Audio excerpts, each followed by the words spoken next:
This is A New Nigeria with Wale Oluwade. This is your current affairs program where we critically examine the strategic issues bedeviling Nigeria's developmental aspirations and boldly offer practical suggestions on building the Nigeria of our collective desires.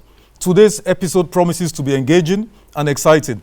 My guest is already here virtually to assist me in doing justice and also give depth and clarity to the topic of our discourse. As always, it's going to be evidence-driven, honest, bold, and a no-holds-barred conversation. So get ready as we begin in earnest. And now, let's get on with it.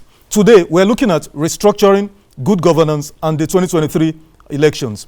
After over 12 weeks of strike action, which effectively grounded academic activities across federal universities in the country, the Academic Staff Union of Universities, ASU, met over the weekend and extended the strike action further by 12 weeks, that is 3 months. Think about that for just a minute, please. In the midst of this, however, the Minister for State for Education, Emeka Nwajuba, has since purchased the nomination and expression of interest forms for the APC's presidential candidacy in the next year's presidential elections. As if that wasn't galling enough, the Minister for Transportation, Rotimi Amechi, under whose supervision a Kaduna-bound train was attacked March 28th by terrorists, with 8 passengers killed and over 150 kidnapped, who are still in captivity. He also, not only purchased the presidential forms for the APC's presidential candidacy, but has also been traveling, across Nigeria to woo delegates to become the party's, candidate at next year's election.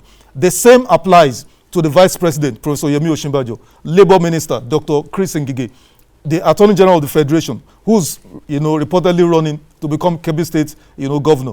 Mr. Godswill Akpabio, also Niger Delta Minister, is also, wants to be President of Nigeria.